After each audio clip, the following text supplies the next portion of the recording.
kama ni wa chama chako, usimchague, hafai kuwa kiongozi. What does it mean in English? Any candidate who dishes out money, who does corruption practices in election, don't vote them in, because they will not be credible leaders, men and women. So it was so powerful, that kind of message coming through the radios, coming through the TVs. And later, in between also, we'll do some press statement, intervene in some of the things which you think that maybe they are not, they're actually maybe kind of not smooth for, not allowing women to participate smoothly in the elections. And I remember we started in June coming up with some of the statements. One of the statements, there were people who were actually insulting women, uttering abusive language. And we came up with a statement and we put up on, we sent out through multimedia in Kiswahili and English, and it was published. And some of men would not like that one because, you know, they want themselves to be in power.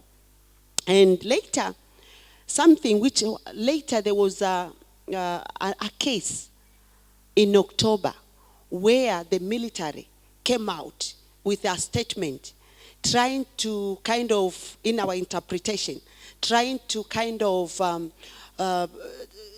make people fear along the way so that they don't turn up into the polls. And we came up with a statement saying the military has no right to intervene in the electoral process. It was something. Later, when we came up with a statement like this one, that we Tamo were acting the military forces not to intervene the election processes. But later, I realized that I had actually, I don't know, maybe did something wrong to those who wanted just to get into power using the military kind of support. Later, a few days later, the government came out through the permanent secretary of information, blasting me personally and my organization. Personally, they called a press statement, a press conference, full packed, saying that TAMWA is doing something which is not their mandate. Let me read some of the words which they said. I'm not starting from the, maybe say, the permanent secretary in the Ministry of Information and Culture and Sports. Let me, I don't know whether I should mention the name. Kamuhanda. Yes, Mr. Seth Kamuhanda lashed out that the executive director of the Tanzania Media Women's Association, Ananilea Nkia, over utterance on poll alert issues by the National Defense and Security Forces. The PS faulted Ms. Nkia, saying her reaction on the alert was improper and in court actually contravenes professional principles and determine objectives. You know, when you enter into politics, you are actually violating whatever you believe in. He, however, commended TAMWA for doing a commendable job in achieving their objectives, but strongly criticized Ms. Nkia, saying her recent interference on the polls alert are beyond her mandate and obligation of TAMWA. These are outright political statements. TAMWA is non-partisan professional association. You get the point? And he continues saying, as far as I know, the Women Journalists Association is supposed to promote their members to take up managerial positions in media houses, empower them to attain higher education, as well as promote women in the country to take up leadership and decision-making positions. You get what I mean? If women are supposed to take up high decision-making position, you get what I mean? Can they take up high decision-making position in politics if security forces interfere with the electoral process. If people don't turn out in polls and vote for women. So that was our critical area. We wanted women to go out and vote peaceful. But here is the government threatening a person, individually, personally.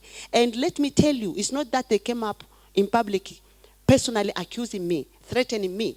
They would be coming to me through phone calls, through security forces in my office, through everything, saying what we are doing is not the right thing to do.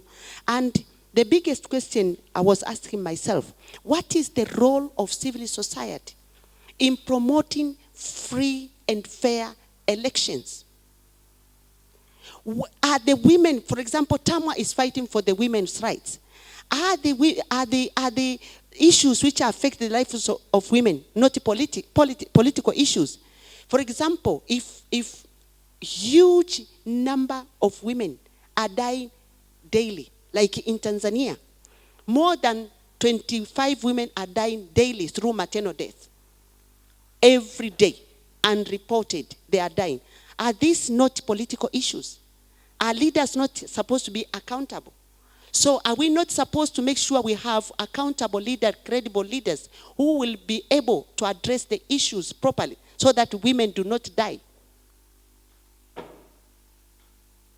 So for me, so for us, and for me particularly, I count everything I filed for to promote the well-being of women as political.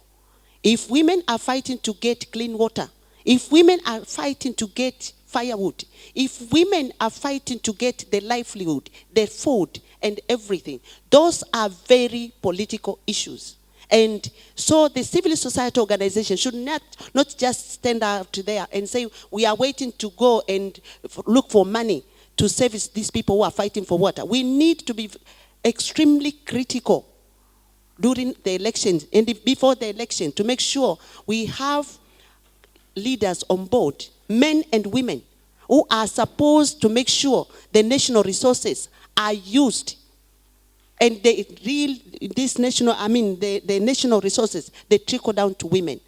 So for me, that's why I came up with that. And let me tell you that it is not easy. It is not easy, but I'm saying that it is possible. If civil society stand up and stand their feet without fear, they can make a difference. Yeah. And let me say that the reality, what happened, that small intervention, which we put up, I pioneered through the TAMWA, had a huge difference. Had a huge difference. Because before this intervention, and many more, those in power, the ruling party, for example, had indicated that they were going to win by more than 81%. This is what they declared. But some of us who are working to make sure that the election becomes free and fair and no corruption, our work had an impact. Even with this fear, I did not stop, because I remember later I had to come up right before the election on 25th. I wrote one of the press statement, kind of urging the electorate to vote wisely, to ditch out those who are corrupt, whether the parties or individuals, to ditch out those who are abusing women and all those they believed they will not be good leaders. So as a result, what was the result? Instead of those who thought they were going to get 80%, some of them, they won, of course, through, we say kuchakachua. Sindio, Salma knows very well. Through chakachua, otherwise they were going to real being voted out. They chakachuaed the votes. You know, they did kind of corruption, but in a very sophisticated way in Tanzania. But a lot of them won with, some of them did not win at all. From very strong parties, ruling party. Some of them did not win at all. Men particularly. And including the president, who the previous election had won by by 81%. He won by 61%. It's not a little thing, isn't it? And as a result also, we saw a good number of women becoming member of parliament through the ruling party, the opposition parties. For the first time, we have in parliament young, dynamic men and women. We have young, dynamic men and women. But again, we have different voices. In the past, for example, one of the other parties will have maybe only 10 members of parliament. Today, some of them have up to 41%, 48 members of parliament. It's not little. It's as a contribution. But what are we trying to say here? It's not that we just have people in parliament. Our aim was to have credible men and women in the leadership position. It's a struggle. We still have a long way to go. There is a lot of threat because after election, there are a lot of people after me. Even the men whom they thought that some of our work had a negative impact on them. Some of them have tried to take me to court, but they failed because I'm also a very clever journalist who know how the laws are operating. And the way I was using the words and language, there's no way you can sue me. You know, they tried to file cases over me, but they could not because I know how the law of tort operates. So what are the lessons learned I'm saying here? One thing, as a leader and an activist in the civil society organization, one thing I've learned is that you have to be a non-partisan. You get my point? You have to be a non-partisan. For me, I used to be a partisan when we were one party. But when I got into the leadership at Tamwa, I said I'm not going to be a member of any political party. Why? Because I need to be free. I wouldn't be able to be free to speak loudly if I was in any political party. They would have said I'm maybe an opposition. Because they will file it. Because I remember when I was very critical with some of this, because even in talk show, I would speak very strongly about corruption, about the bad practices of the government, about bad practices of whoever and whoever. You know, had it not been that I was a non-partisan, really, they would actually kind of, did what to me. So I'm saying you have to be a non-partisan. If you want your organization to continue, if you want to do a good job, be a non-partisan and move on. Thank you. Thank you very much. My audience is itching to engage, but we're now going to have a small commercial break and a message from our sponsors, and then we'll be back on air. Please don't turn the dial. Thank you.